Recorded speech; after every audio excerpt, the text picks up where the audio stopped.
सेठ धनीराम, जिनके पास धन दौलत इतनी कि बैठे खाए, कहते बाप दादा इतनी दौलत छोड़ गए हैं कि हमारी 7 पुश्ते बैठे खाए और हमने भी अपने बच्चों का इंतजाम कर लिया है।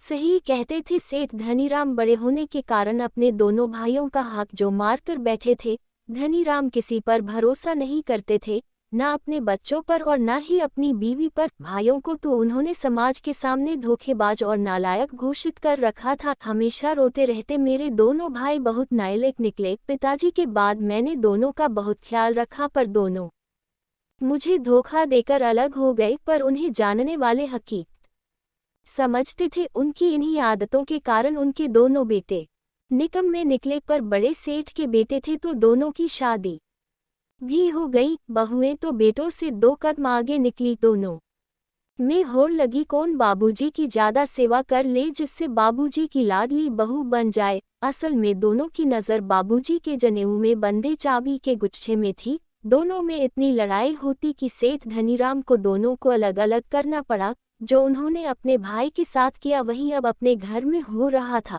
दोनों बहुएं बस इस तिकड़म में रहती कैसे भी चाबी का गुच्छा मिल जाए और तिजोरी को अपने कब्जे में किया जाए। बेटों के लड़ाई झगड़े में सेठ जी बीमार हो गए, तब उनके भाई ने उनको एडमिट कराया। बड़े बेटे ने चाबी उनके जनेऊ से निकाल ली। अब छोटी बहू ने दहाड़े मार कर रोना शुरू कर दिया। अपने दोनों चाचा ससुर से रो रो कर बोली, हाय चाचा जी हम तो बर्बाद हो जाएंगे। चाबी भैया जी ने ले ली। मेरा पति तो बेकार है, अपने भाई के सामने कुछ नहीं बोल पाता है, सब वही रख लेंगे। दोनों भाई एक दूसरे को देखने लगे। बोले बहू क्यों हो, भाई साहब को कुछ हुआ नहीं है, सही सलामत आ जाएंगे। और रही बात चाबी की तो वो दामाद जी ने तुम्हारे जेठ से लेकर भाभी तुम्हारी सास को दे दी है।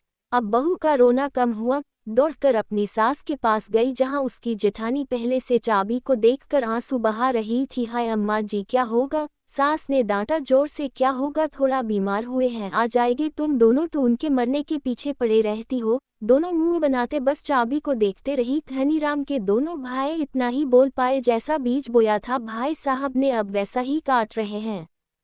सेठ जी कुछ दिन बाद भगवान के चरणों में लीन हो गए, पर चाबी की लड़ाई चलती रही।